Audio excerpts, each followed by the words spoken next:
미국을 덮친 백내시, 임신중지권 폐지에 이주 아동교육권 박탈 주장까지. 미국 대법원의 여성의 임신중지권을 보호하는 로 대 웨이드 판례를 뒤집는 판결문 초안이 유출된 뒤 미 보수 세력들이 미등록 이주 아동에게 평등한 교육을 보장하는 판결 등 평등과 인권을 옹호하는 다른 판례에도 도전할 의사를 밝히고 있다. 유출된 초안이 확정될 경우 임신중지권을 넘어 미국 사회 전반의 인권 옹호 기조가 퇴보할 수 있다는 우려가 나온다. 뉴욕타임스를 보면 5일 그레그 에버 텍사스 주지사는 미등록 이주 아동도 공교육에서 배제돼선 안 된다는 1982년의 대법원 결정을 뒤집을 방법을 찾고 있다고 말했다. 에버슨 앞서 4일 현지 언론과의 인터뷰에서 이 결정에 대한 논쟁을 부활시키고 재도전하겠다고 밝혔다. 이어 5일 기자회견에서 핵심은 우리가 교육비로만 매년 수십억 달러를 쓰고 있다는 것이다.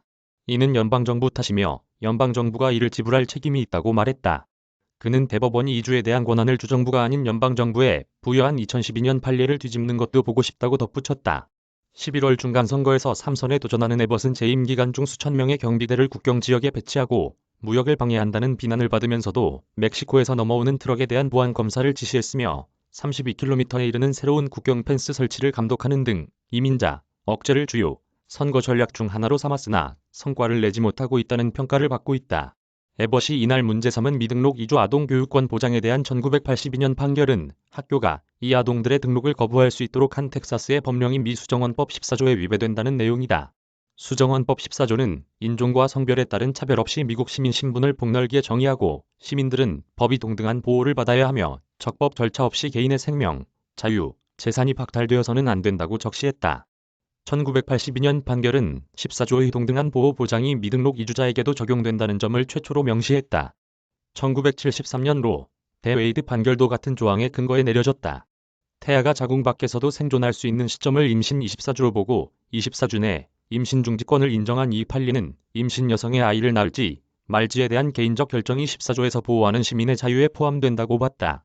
뉴욕타임스는 미등록 이주 아동의 교육권을 보장한 판례를 뒤집고자 하는 에버스의 발언이 공고히 보장되다가 다시 논쟁의 영역으로 끌려 들어오는 인권 관련 판례의 범위를 크게 넓히고 있다고 봤다.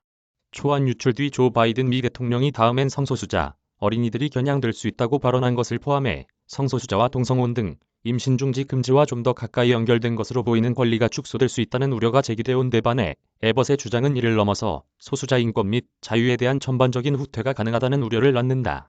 매체는 보수 다수의 대법원이 허용할 수 있는 미국인 생활의 변화에 대해 일부 보수주의자들이 얼마나 광범위하게 생각하고 있는지를 보여주는 것이라고 평가했다.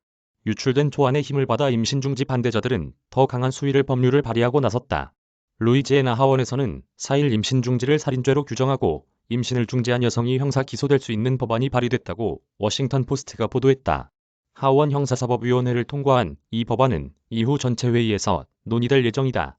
이 법안은 헌법상의 인권이 수정된 순간부터 부여된다고 보기 때문에 체외 수정과 응급피임까지 제한될 수 있다는 지적이 나온다.